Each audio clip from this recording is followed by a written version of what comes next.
I would like very much, if it's okay with you, to read a couple of paragraphs from a letter I read that was written by Roger Ebert. Would that be all right? Yes. I think they're very beautiful. Be skipping through here. This was a letter written to you by Roger Ebert, November 17th, 2007. I have to say one thing beforehand. The film Encounters at the End of the World is dedicated to Roger Ebert. And whom I love as a wonderful warrior, a soldier, good soldier of cinema. And I said to him, Roger, this dedication will prevent you from reviewing the film. You cannot do this anymore. So he decided to send me a letter, which he did. And I kept it completely secret, but Roger eventually published it on his website. Yeah.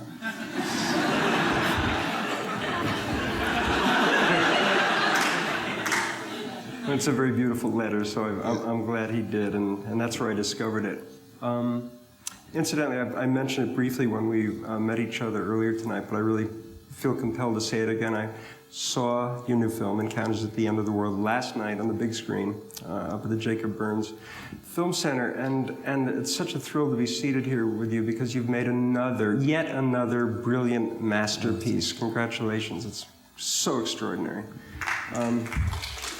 Amazing film, amazing, of course, which is what we've basically come to expect from you at this stage of the game. Leaping forward,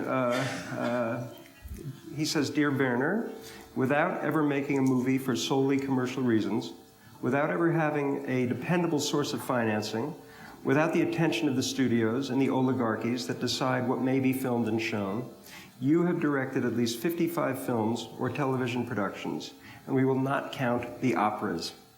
You have worked all the time because you have depended on your imagination instead of budgets, stars, or publicity campaigns. You have had the visions and made the films and trusted people to find them, and they have. It is safe to say you are as admired and venerated as any filmmaker alive.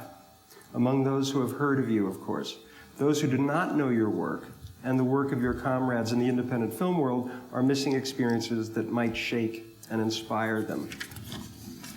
You often say this modern world is starving for images, that the media pound the same paltry ideas into our heads time and again, and that we need to see around the edges or over the top. When you open Encounters at the End of the World by following a marine biologist under the ice floes of the South Pole and listening to the alien sounds of the creatures who thrive there, you show me a place on my planet I did not know about, and I am richer.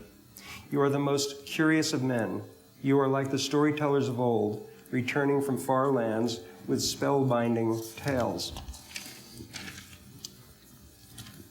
In the process of compiling your life's work, you have never lost your sense of humor.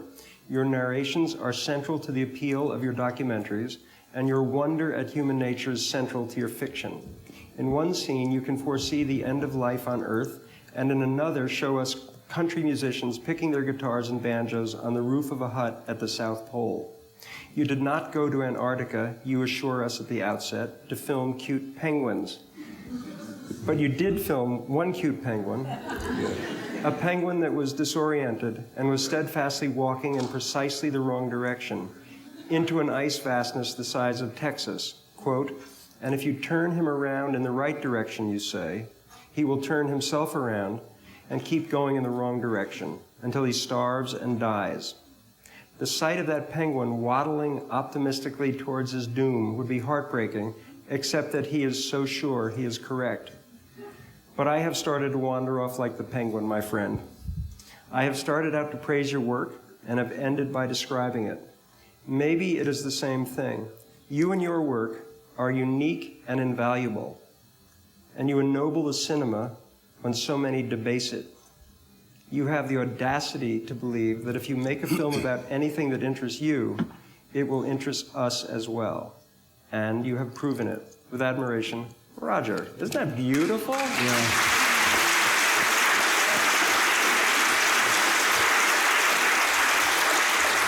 Well, I salute him, the good soldier of cinema. We have very few left. Yeah, it's interesting because with fewer and fewer film critics, obviously there's less and less interesting discussion of film. Yeah. A drastically abbreviated diversity of opinion, and it's too bad. Thinking back to a time when there were more interesting ideas, perspectives around. Roger Ebert has always been an extraordinary film critic, and just recently, with his health struggles, he's come to reveal himself as a great, extraordinary, just human being, hasn't he? Well, he's soldiering on despite his affliction. He has battled cancer for more than 2 years. And because of some very major surgery around his neck, he cannot speak anymore. So he would communicate by smiling at you and writing little notes on a pad. And that's the way I communicate with him. And this is the reason why he, of course, he couldn't write a review of the film. You don't do that when it's dedicated to you. For me, it's very moving having received this letter, and I never expected he would publish it. I would never have published it. Those things should stay among two men, but he chose to have it published, and I thank him for it, and he has been very kind to my films and to my work. Well, I think that it's safe to say that we, myself certainly not, I don't know how many people here would not characterize a sense of your films in such a poetic way, but certainly I thought it really sums up a great way of viewing your body of work. In Aguirre, here's a question I've wanted to ask you ever since I saw the film every night when it opened in Los Angeles, where I was living at the time and saw it. Has most everybody seen Aguirre? Of course, yeah. So here is this amazing film, and it begins, and there's a trek through the jungle, and then the party arrives at the river. And now we see a sustained, fairly wide shot of the water. And maybe the music of Popol Vuh is on the soundtrack, creating this amazing marriage, which is so emblematic of all your work of sound and image, music and image. And this shot keeps lasting, and it's wonderful. And then, extraordinarily, I think the film cuts to a tighter shot of the water. Yes. Which then plays and plays and plays. Why did you do that? What led you to that moment? I have a theory. It's very hard to verbalize this, but I was very fascinated by these raging waters of Urubamba River. It's just right down below Machu Picchu. And I filmed it, and I asked the cinematographer, hold the shot, hold the shot. This is so violent, this is so incredible, and I knew I would use it in the film, which I did, out of any proportion. You have the information of the river raging down there and boiling in rage, and yet, although we understand the image within 2 seconds, the shot is held more than a minute. For a while, I thought I would have opening credits over it, and then I decided, no, they must not be over this. I just hold it, and I prepare the audience for something out of proportion, for human beings that are completely crazed in their insane dreams of power, and it's gonna be something, a fever dream in the jungle, which is completely out of proportion. Many serious people who are working in the industry tell me, this is miscut and misedited, you should have made it much shorter. And I said, no, I do it as it is, and it's fine.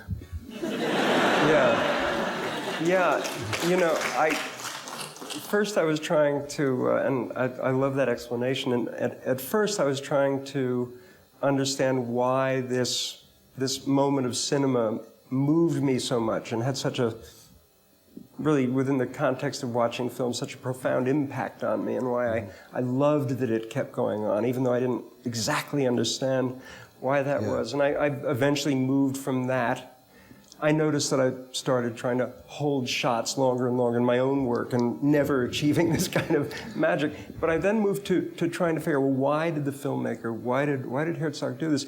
My explanation is that because this group of humans arrives at this river upon which they will all meet their death. Yeah. So there's nothing more important than this water and this river. And once upon it. Right. Yeah, but sometimes these things, there is something obvious that everyone notices, but very often things are very subtle and they cannot be really explained. For example, when at the end it's pure fever dreams and they see a brigantine in the treetop, 30 meters, 90 feet high up there, and no flood can have washed it that high. And then all of a sudden one of the men on board receives an arrow that hits him in the leg, and he just looks at it and he says, long arrows are coming back in fashion. Well, that's another moment, but yes, a man gets shot with an arrow, and before they were shot by little darts from blowpipes. All of a sudden one is shot by an arrow that is 6 feet long and goes in and out on the other side, and he grabs the arrow calmly and he looks along this shaft of the arrow and he says, the long arrows are coming into fashion. Yes. and then he dies, he falls over and is dead. So, but this subtle, strange moment prepares you for the most inconceivable. It opens, all of a sudden the audience is ready to accept the most inconceivable, and sometimes it's very, very subtle and very strange how, for example, there's a clear orientation of movement.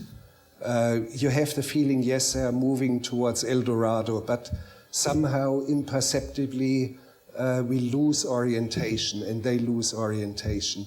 How this is done is very, very subtle and very well thought through. And the same, I keep wondering about your films, how, for example, you establish very subtle, in very, very subtle way, something that is complete and utter primal fear.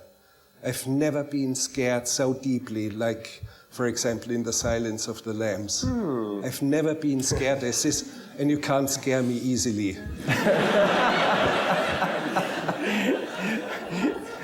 I believe that.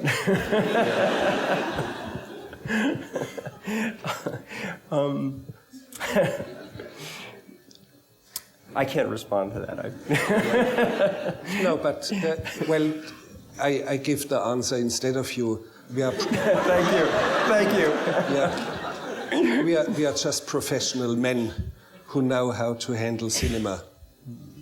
And we have learned it the hard way through lots of defeats.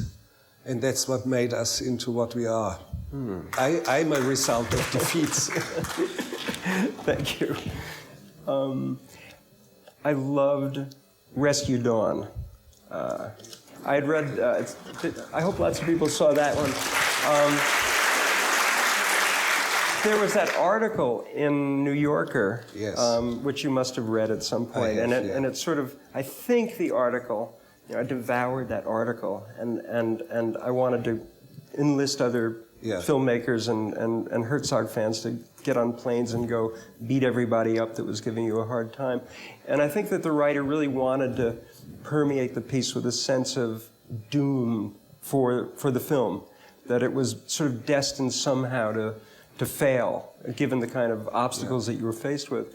And I was so thrilled when I saw it to see not only how you were able to make a Werner Herzog film in what might arguably be considered a Hollywood formulaic basic situation, but that you were able to deliver the best possible version of that formula, that you actually fulfilled all the requirements of the genre while still making the film tremendously personal, unique, and I was really so impressed, and I was kind of horrified at how thin and emaciated Jeremy Davies was.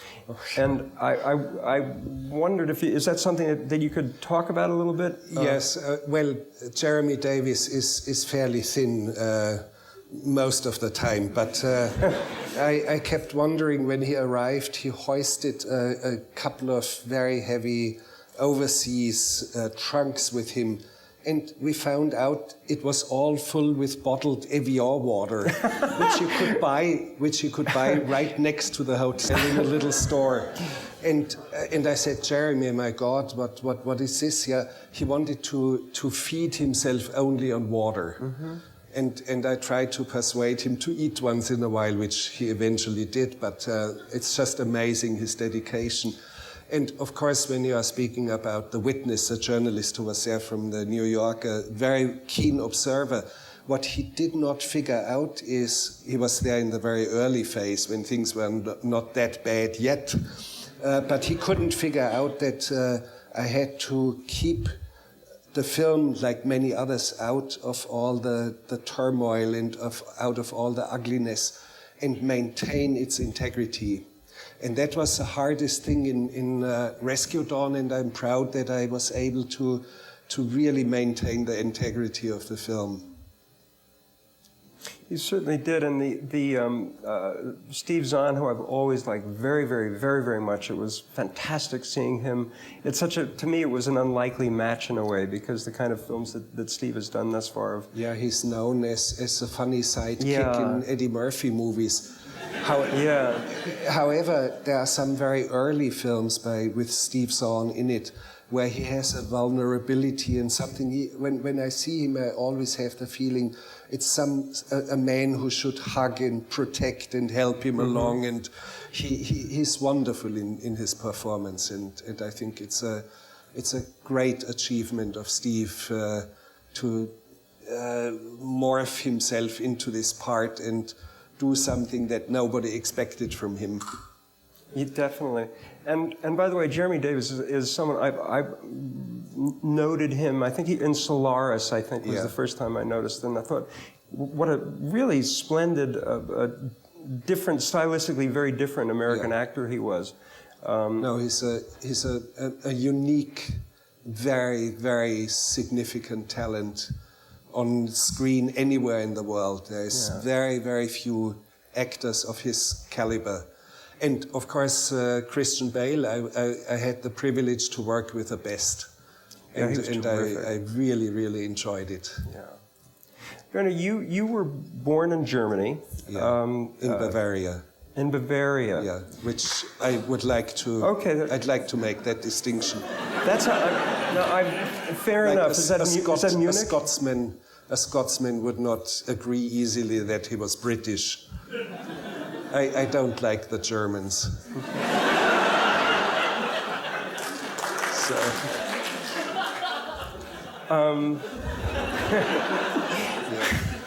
I was curious about. So was therefore would your life growing up, being a boy in Bavaria, be quite different from a boy who was living in Germany proper and what have you? And yes, certainly, because I grew up in a very inaccessible, very remote mountain valley in the Bavarian Alps. Actually, I was born in Munich, but only when I was only 2 weeks old, bombs hit all around us, and my mother found me under a thick layer of glass shards and brick debris and other things. So she got scared and grabbed my older brother and me and fled into the mountains. And that's where we got stuck. So I had a different life than other people in Bavaria or other people in Germany. All my peers grew up in ruins, and they had a wonderful childhood because they possessed the entire city that was in ruins, no fathers around to tell them how to behave and what to do. So it was anarchy in the best sense of the word.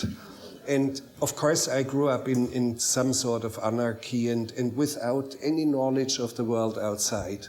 I only knew about the world through fairy tales or so. And all of a sudden, American soldiers occupied the small town of Sachrang. and there was a black man, and I ran to my mother and I said to her, I saw a pitch black Moor, because the pitch black Moor is a part of a nursery rhyme. And I marveled at him, and I immediately wanted to befriend him, and I sat at the slope of the mountain with him and talked to him.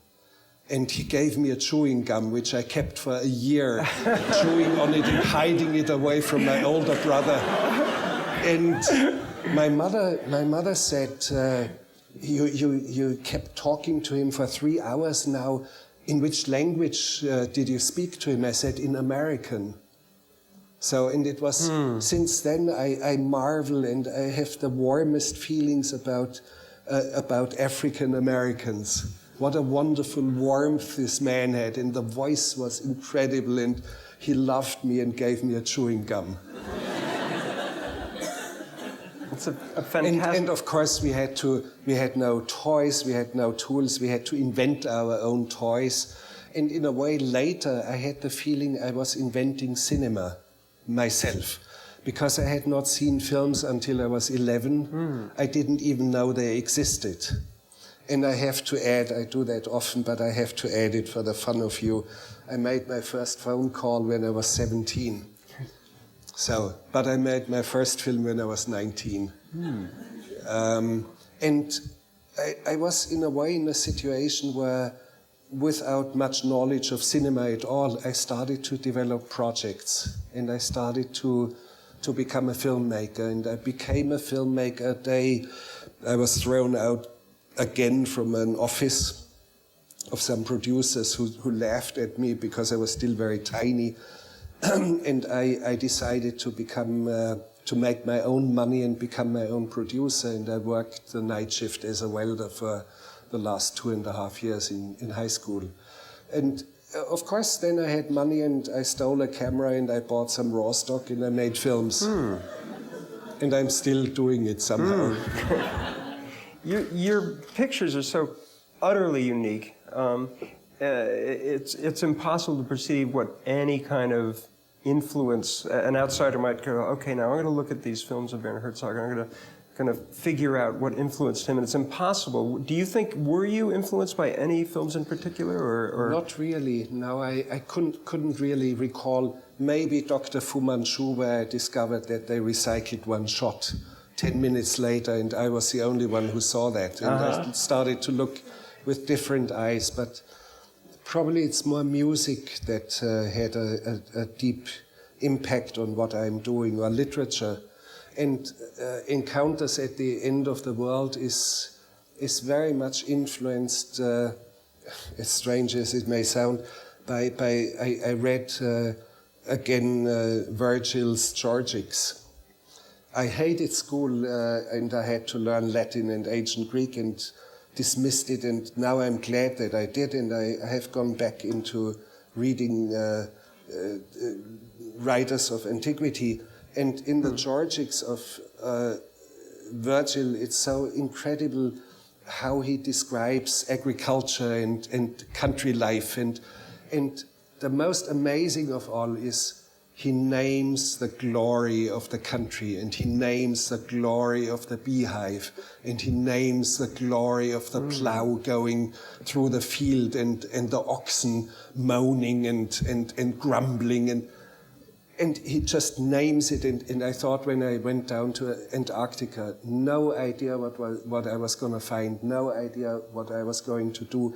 And I took consolation in Virgil, and I said to myself, this is what I'm going to do. I name the glory of Antarctica in my film, one after the other. And I name the glory of these wonderful men and women that I met down there. And this is why at the end of the film, I used some music from Russian Orthodox church choirs, and there's a basso profundo, a bass voice that is one octave lower in pitch than a regular octave. And the voice, which is incredible, like a big column of voice, and it establishes the glory of one saint after the other. He just names saint after saint after saint after saint, and that's what I try to do in my movie. Is that the piece at the end of the That's film? a very, that's an very final piece. extraordinary piece of music. Very, very, very moving. And I had this piece of music before I started shooting. I knew it was gonna be the end. Well, that's actually one of my questions, is finding music for your films. But I wanted to also say to you, because this, as always, the score of this film is amazing. And did you choose this beautiful guitar playing because we have a sort of a pioneer-like association, frontier association with a certain kind of guitar music played a certain way? I always had the feeling that the other part of the music, a part of the sacrality of the Russian church choirs, should be a great guitar player, David Lindley. Oh my God, he's so amazing. And Henry Kaiser, to whom I owe a lot, because he was the one who filmed the underwater footage. He's a great expert diver, and he was never convinced that this was any good and wanted to throw it away. And I said, Henry, I've never seen anything as beautiful, and I'm very grateful that he worked on the film and we created the music. And I'm very fast in knowing what sort of music I should have. In 20 seconds flat, I know this piece belongs to the end, and this should be there. Do you sometimes to the dismay of the editor, who wants to try this and that and the other, and I say, no, don't you hear, this is the only and perfect piece. Do you ever let the editor try something else and to your amazement discover that you like that even better? Sure. And it happens once in a while that music case, very rarely. I'm so sure, and I think I do not make major mistakes there. As far as we're concerned, you've made no mistakes. But of course, cinematographers, editors, musicians, they always have their word in it, and I'm never surrounded by yes men. Did David Lindley, who I have been a fan of his, he had a band back in the late 60s called Kaleidoscope. And I still have these records. I still listen to his stuff. It's really, as you know him, therefore you know he plays every stringed instrument and probably others. Did he do that music to picture? He saw the picture, but he didn't do it to picture. I didn't want to slavishly follow some rhythm. He understood the basic rhythm of it. And we talked about using of instruments. For example, he would use. He would do an almost American-sounding tune, but played on a Mid-Eastern instrument, an oud. Yeah. And I mean, it's absolutely ingenious, because all of a sudden there's a strangeness in it and a very subtle beauty in it that you didn't expect. Yeah, bring the kind of implicit I love global to work dimension with musicians. Yeah. It's nothing better than that. The Henry Kaiser and the opening footage that you just described, I don't know if you've seen this with an audience, but you guys will see this when you see this film. And it's happened with other Herzog films. I've had this experience before, but this time I really noticed, and I felt it along with the audience, where suddenly you'll feel everyone in the audience going and being literally drawn to the screen, because it's, for many reasons, the richness of what you're seeing is just incomparable. You don't see stuff like this anywhere. And it's so beautiful, and it changes your life a little bit. You know, you see things that you're just more experienced than you were before that shot came on. And I thought, I wrote it down here somewhere, I want to get it right. I thought that if you had business cards, you know, and if you wanted to hand them out. Never had, but anyway, yeah. Well, if you ever do, what you should, you know, you'd have your name, and then it should say on it, previously unseen images, previously unheard sounds, and thoughts. It's a reinvention of the whole visual vocabulary. And this guy, Henry Kaiser, must be quite an interesting cat. If he can come to you with that footage, then turn around and create music for the film. Well, he didn't come to me with the footage. He showed it to the editor out in the control room. I was sitting with the musicians when when we did Grizzly Man with Richard Thompson, and I always sit in physical contact with a musician. And he was out there, in the control room, separated by several walls of glass. And he turns around, and for a moment I see something I have never seen before. And I stopped everyone, rushed out, and I said, Henry, show me this again. I want to see this. And he said, oh, no, it's bad, and I didn't film it that well, and I was underwater. I didn't even know that he was a diver. And I said, I must have this footage, and I will do a science fiction film out of it, which ended up in a film I did. It's called The Wild Blue Yonder. And so I owe him the backbone, the most wonderful footage for an entire film. And I met him years before, because I listened to recordings of ethnic music all over the world, and mostly very old recordings. For example, one in Madagascar, recorded in 1931, is the end of Little Dieter Needs to Fly. And I see this this series of recordings, and I thought, this is extraordinary. There must be someone very, very special behind it. And I kept asking around, and somebody said to me, his name is Henry Kaiser, and I said, I must meet him. And I met him without any agenda, just to express to him how wonderful he had worked on this. And it turns out he's a musician himself, so we got to know each other. And of course, when we speak about the music in Encounters at the End of the World, he not only knew very, very quickly what sort of music should be recorded, he also listened to this Basso Profundo church choir, and he kept feeding me with the most wonderful Russian Orthodox church music. He immediately grasped it, picked it up, and sent me, and kept feeding me. And I listened to it with Joe Beanie, the editor, and I said, number 6, that's the one that we need for the beginning. And we did. Fantastic. So sometimes I'm blessed that men with whom I do not normally have to deal come like a gift out of the sky and fall in my lap, and it's like golden coins raining on me. And by extension on us. Werner, the subjects, the people you speak with, who speak to the camera and speak to you, they're so relaxed, and they're speaking with a candor that it's hard to imagine arriving in a moment like that without a camera rolling. Do you have a little trick you do? How do you get people to... Well, somehow I know the heart of men, and that's why I'm a filmmaker. And there's a very strange incident when I did The Wild Blue Yonder. Not only did I use Henry Kaiser's Strange Planet material, I also found images, material shot on 16mm celluloid, which was done by astronauts back in 1989 on one of the space shuttles, of unspeakable beauty. Nobody ever saw this footage, and I discovered it in an abandoned NASA archive. And I wanted to meet the astronauts and film with them 16 years later. And I finally got them together, and we met in Houston at the Johnson Space Center.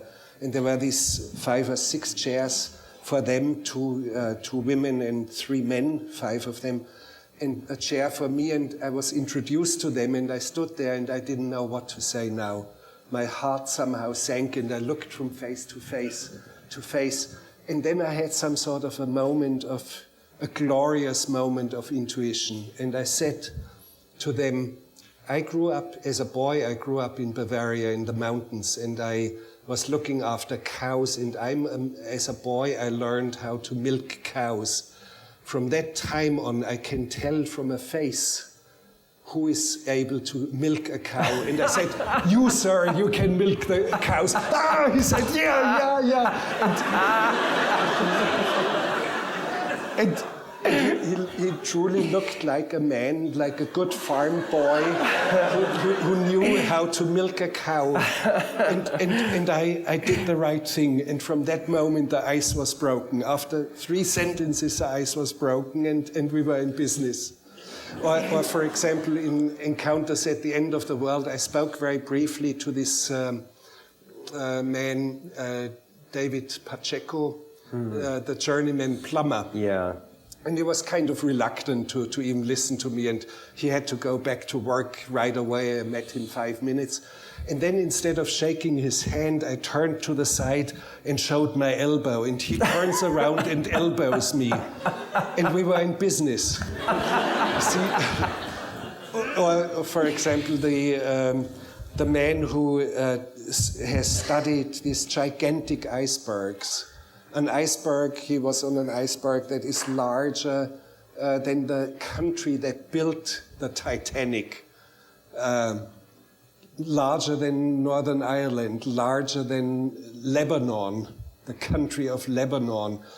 And he caught my attention again in the cafeteria, and I wanted to film with him. Now he had to leave, and then I saw him again, and I said, can we do it now? And he said, no chance. In 35 minutes, my plane is leaving from the ice runway. I had 35 minutes, so I said to him, let's give it a try. Let's go wild, let's give it a try. So he sat down. I started to make an espresso for him. And we talked about Bavaria, and we talked about this and that. And I said to him, and then I had to silence the noisy Italian group that had just come back and drank Chianti and sang songs. It was just too loud for me as a sound man, because I did sound. And then there was this traffic of carts wheeled around outdoors, so I silenced the entire environment and left him alone for 5 minutes. So we had 12 minutes left. And I said to him, and I had the feeling he should be instructed in a special way. And I said to him, I don't want to hear the scientist. We know roughly what you are doing. I want to hear the poet now. And he looked at me, and then he nodded, and he said, he's the real poet, how he speaks about it. So sometimes it is if I had rushed into doing an interview with him, it would have been insignificant, and I probably would have not used it in the film. You have to understand a situation, and you have to know the heart of men. If you don't, you are not a filmmaker. And you know, as a filmmaker, where the epicenter of all fear is. So if you don't make movies. You recorded that you were the sound recordist on the film? Yes, sure. You took that great responsibility? I have done it before. I've done cinematography in films, and embarrassed as having myself too many times in credits, I asked some well-known cinematographers, can I borrow your name? So I put them instead of me. So, but yes, I'm all right as a sound man, and I'm proud. But however, I have to say, the finest piece of sound was done by Douglas Quinn, a wonderful artist who had also an artist and writer's grant, went down to Antarctica 2 or 3 years before me and recorded with underwater microphones the strangest of all calls. Oh God, that scene of seals. And that listening scene is amazing. Of course, it was kind of staged because the scientists wouldn't listen like this with the ear on the ice. Actually, so the lady almost froze to really? The ice. Stuck.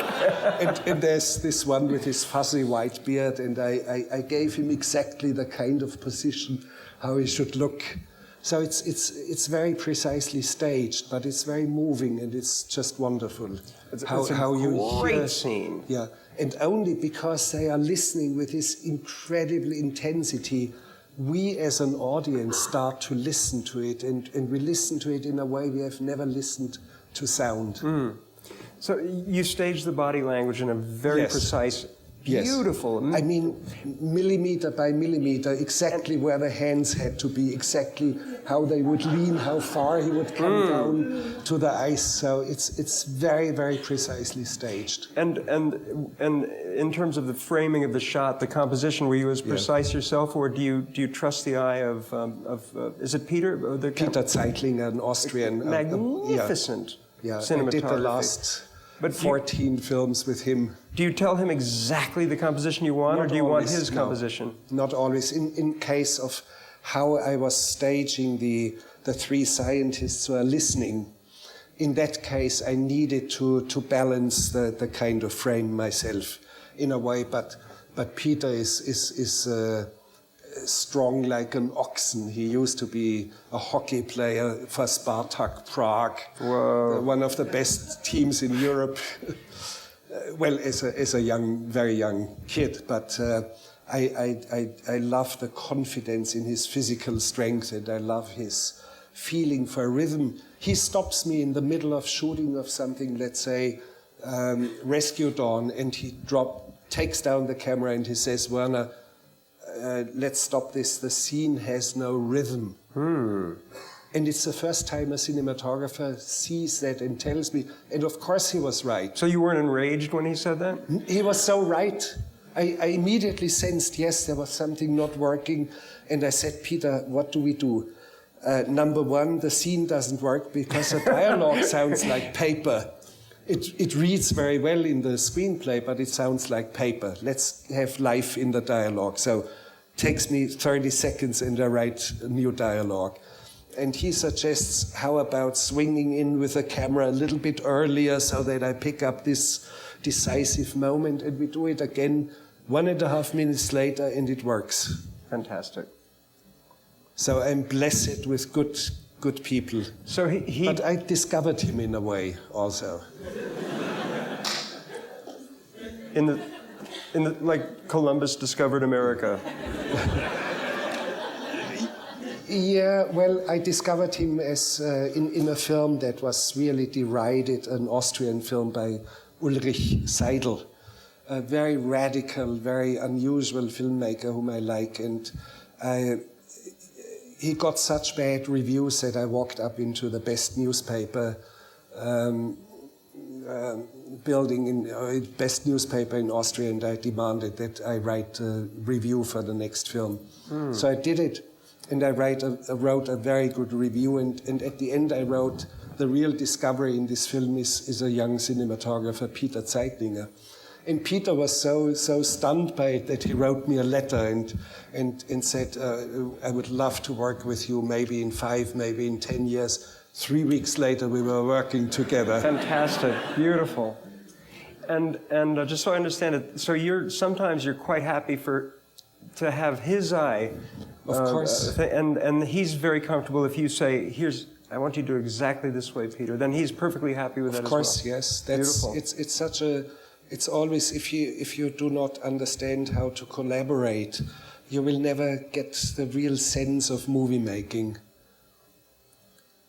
Werner, in Rescue Dawn, something I wanted to ask you, and now picturing him back with you during that scene, it brought a thought to mind. I was really intrigued. First of all, the captors in the camp were as terrifying to me as any Hannibal Lecter. And I don't know where you got these men, and I don't know how much direction you lavished on them, but it was terrific the way, with a minimum of dialogue. I can't remember if they had very little to say. Nevertheless, distinct personalities emerged. They weren't sort of the sort of stock stereotypical guys, and each in their way had different things to be afraid of, and maybe different vulnerabilities. And can you talk? How did you get it to be so good in that way? Well, I find the right people. That's casting is always such an important element, and somehow I find the right ones. Most of them actually were people who had been in films before, but not as actors, but as stuntmen. Some of them, and the one who did the somersaults forwards and backwards, and so I loved him so much for that I said, do it in this scene, and I I took the best of him into the movie and the best of someone into the movie as well. And then by coincidence, I saw a video of a scene of a Thai movie. And there was one man in the background who had this very intense, intimidating look. And I said, we have to find this man. Turned out that he was not a Thai, but he lived in Cambodia. And we located him. And he only spoke his own Cambodian language. He did not speak Thai, nor French, nor English, nor anything. And he was brought on the set, and he's acting in the film as the mute, as a no, they call him walkie-talkie because he never speaks, never. And walkie-talkie, the man, an actor whom nobody knew, nobody could have any conversation with him. I directed him anyway, and we understood each other. There was actually one assistant, a Thai assistant, who spoke a few words of Khmer, of the Cambodian language. But it's fine to work into the unknown, into an area where you have to make everything that's beautiful and intense and special about a human being, how to make it productive for the screen. And sometimes you have to do it without understanding the language and without any communication, verbal communication. Or, for example, the native Indians in Fitzcarraldo. Very few of them spoke Spanish. And all of them spoke either Ashininka, Kampa, or they spoke Machigenga. And of course you have to make yourself understood anyway. And that's the beauty about making movies. And they were the ones who understood my travails and tribulations with Kinski so instantly that they offered to kill him for me. Sometimes I regret that I didn't give them the nod.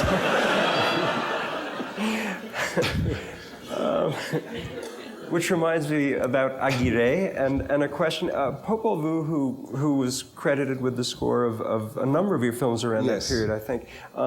Is that because I know there are roots to this name anyway. Is that a band? Was it a band which was basically one person, Florian Fricke, who unfortunately died 3 years ago. Close friend of mine who was a prodigy as a piano player and had to give up a very promising career because he had inflamed ligaments and became a composer.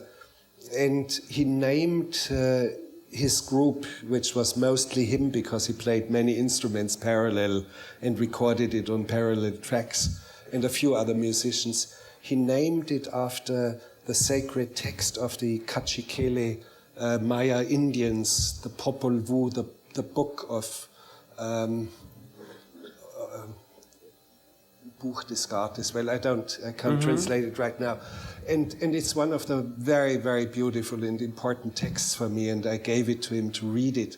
Actually, Lotte Eisner reads, the great film historian, reads some of Popol Vuh as a text for Fata Morgana, for Mirage. Wonderful. Okay. So, and that's the context. Yeah. Popol Vuh comes from this book, which was very important for me, and I kept reading and rereading it, gave it to him, and he named the group Popol Vuh.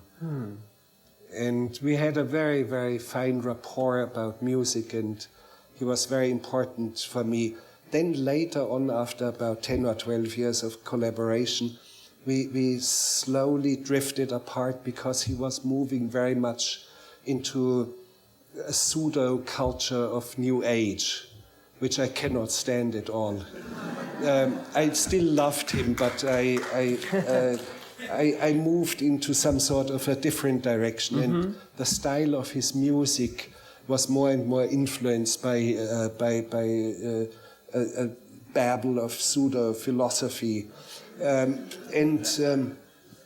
So that was the reason why our collaboration drifted apart. We stayed friends until he died. Werner, are you a musician? Do you play? No, I'm not. I can't even read music scores. but I do stage operas. And one of my next works, I have to do a film in New Orleans, and from there I have to scramble to Spain and do an opera, Parsifal, the last Wagner opera, together with Lorin Marcel. And where will this be? Wanted to have me in Valencia in Spain. There's a fantastic modern building which looks like a landed spacecraft by a great architect, Calatrava, whom I kind of dislike because the stage is very lousy. It looks as a wonderful building, but you can't do much more like at La Scala Opera House 200 years ago. You can push things from left and right and from back, and you can bring things down, and that's about it. But it's okay, I will live with it. The building is phenomenal, the music is extraordinary, and the conductor, one of the greatest alive. Can't get any better. When you're directing...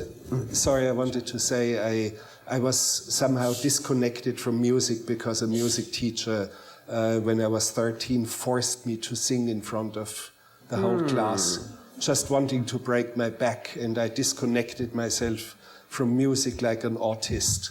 And then when school was over 5 years later, when I was 18, there was this enormous void and hunger for music, and that's how I got, without any teaching and without anything, I immersed myself into music with a more ferocious intensity than anyone else that I knew among my peers. How did you deal with that moment when you were being forced to sing? Did you somehow... Well, everyone sang a song that was at that time, that was this stupid idea floating around that everybody had some music talent for music or talent for painting, which was kind of ridiculous. And I stood up when it came to me, I stood up and I said, I'm not going to sing. And then I became obstinate and I said to the teacher, you may do the somersault forwards and backwards, but I'm not going to sing. So they called in the headmaster, and now they took the class hostage. These bastards took the class hostage. I could strangle them today if I met them. And from that moment on, I seriously planned to burn the school building to the ground at night, which unfortunately I never did. So, but to this moment, and I said to myself, never in my life anyone is going to break my back. It will not happen again. That is unique, rather dead than having your back broken again. So that was very helpful. It was very helpful that I immersed myself all on my own into music in a way that was kind of strange. And I deal well with music, and I love to stage operas once in a while, to work and breathe and form music and images.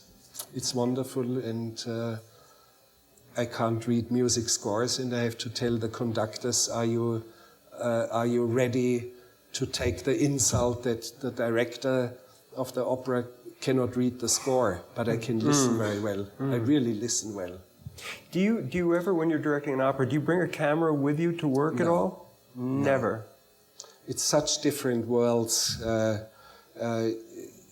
Cinema and opera bite each other like cat and dog. and no one, even the competent filmmakers, including Ingmar Bergman, never really succeeded to transform opera into a movie.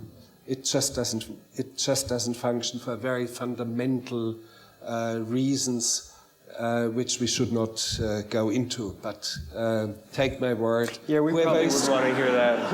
Whoever is going to try will fail, because the fundamental incompatibilities are so high that it's not going to work. Opera should remain opera, and let movie remain movie.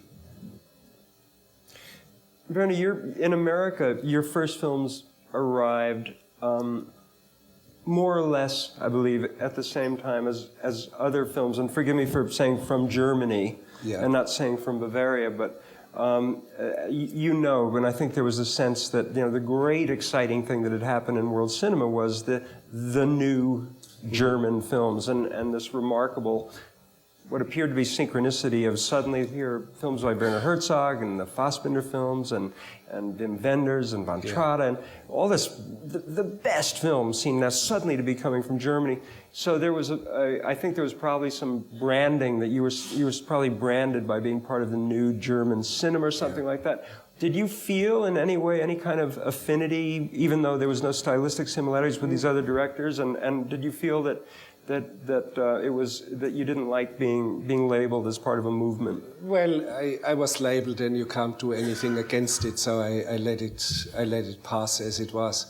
But what was significant and what I understood is there was a real renaissance of German cinema, and we were not accepted immediately. It took many years until, because there was a very understandable reluctance to accept German culture again.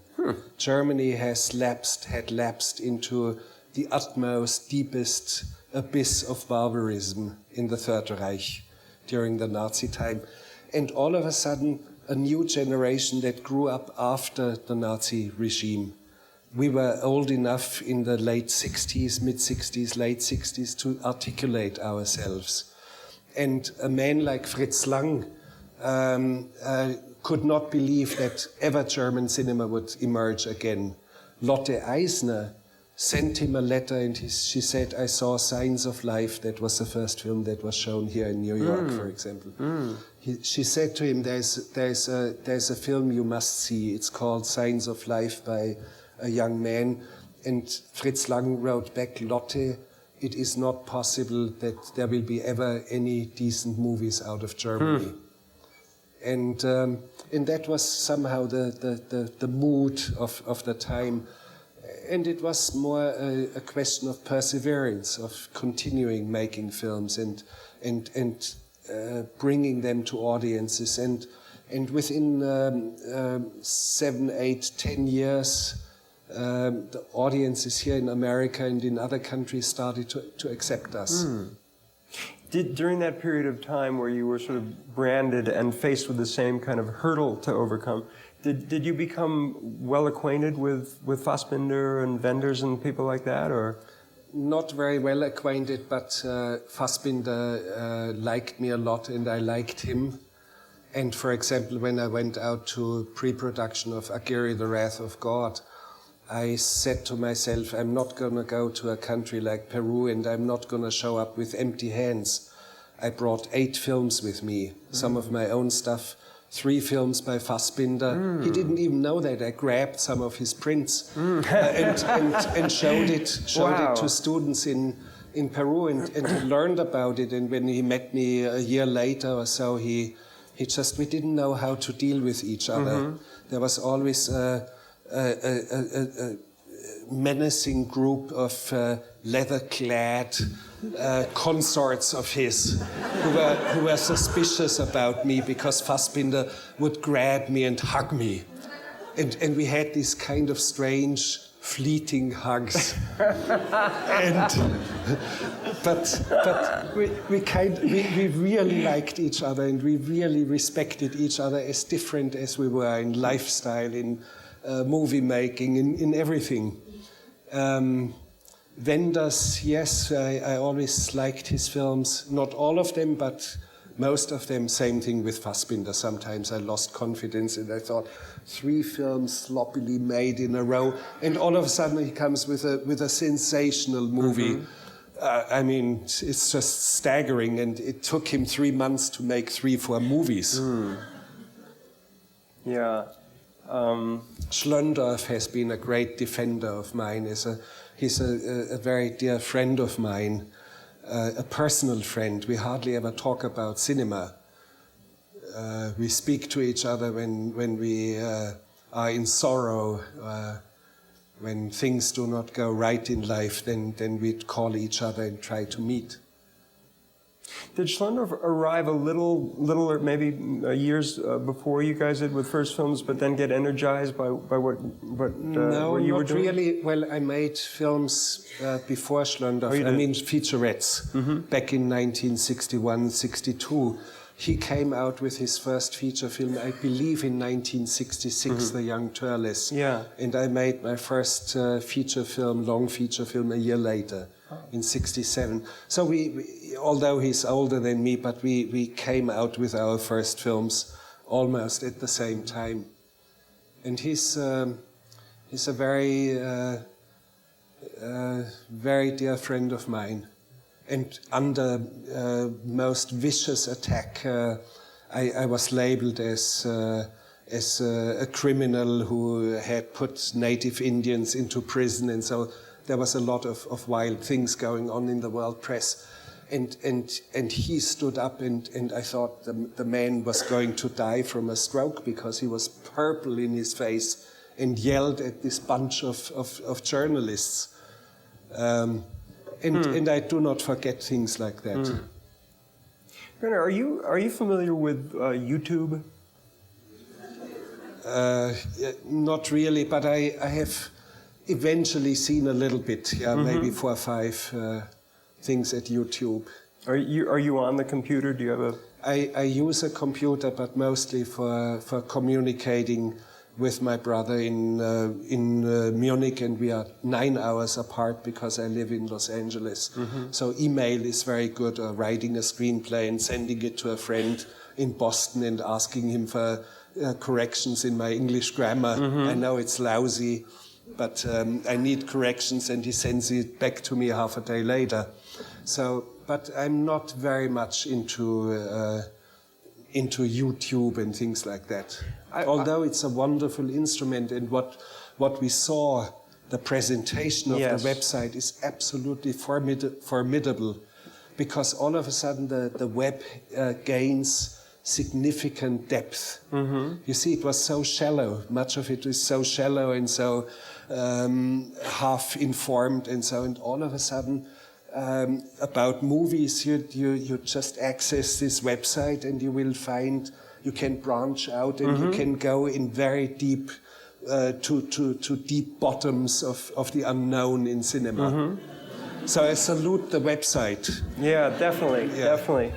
I asked you about YouTube because I haven't thought this through, but for the past several weeks, I found myself feeling that the most exciting thing going on in American cinema now is happening on YouTube. That with such this tremendous proliferation of cameras and with young people especially know how to edit on their computer now, and then they can get it to YouTube. And I think the exciting new directors are probably doing stuff for YouTube and for this sort of limitless audience. There was an article, a column by Frank Rich a month or two ago where he talked about, he came out with some statistics about how he referenced, for example, Obama's speech on race and how a certain amount of people saw it broadcast live, and 20 times that, or I don't remember the multiples, have seen it on YouTube. Yeah. And the idea, on the one hand, of YouTube being a medium for ideas being exchanged. And there's lots of short videos, and now you'll see more and more excerpts from speeches. Sometimes that can be used very... But you can see entire speeches. My wife, for example, watches on YouTube or over the internet a great discourse, for example, between political analysts, or she would see the entire speech of Obama, or she would see, and I have to catch up with it because there's something of great significance occurring right now. And I do not want to exclude myself, although I probably will not produce films for YouTube. And sometimes the odd things about me end up on YouTube. So you see some very fancy little moments, and somehow it's too selective and too exclusive to give an idea about a person. So it has its disadvantages, but it will settle in. It will settle in, and we'll have probably a great forum for watching things as long as they are connected to a very tiny screen, I think it's not really my kind of thing. I'd like to see a film on a larger screen. Well, it's intriguing. We can now see what's on a computer transmitted to the large screen. And there's some, and enough of YouTube, but I do want to say there are, I think, thrilling, I've seen a couple of things, and I haven't really looked all over the place. I've been lucky enough to have some things sent to me. Yeah. And I know some very young filmmakers who went out and blasted out some very bold, very, very excellent short films, and they wind up there. And there's people like, there's a guy named Dan Deacon. Is there anyone who knows about Dan Deacon? Yes, look. Yeah. And if you type his name in, you just see all this fabulous new cinema. It's 3 minutes long or something, but these... That's a little bit of disadvantage. It has such short breath only. And I like to tell a whole story. But of course, there is a validity in having short clips and doing something in 3 minutes. Why not? But I believe that YouTube or other forms of the internet will allow us to view a whole 3-hour movie and somehow connect it at home to a large flat screen and inviting a few friends, and you have something which will eventually create a different culture of viewing films. And it's most exciting to see how many people there are out there. Yeah. It's just totally wild. Okay, Jonathan, Jonathan asked me to come up when we had to stop because I knew he was going to get wrapped up in this conversation. All I want to say is I hope you all know that you're invited to a reception that we're doing right outside to celebrate both Moving Image Source and you two amazing people.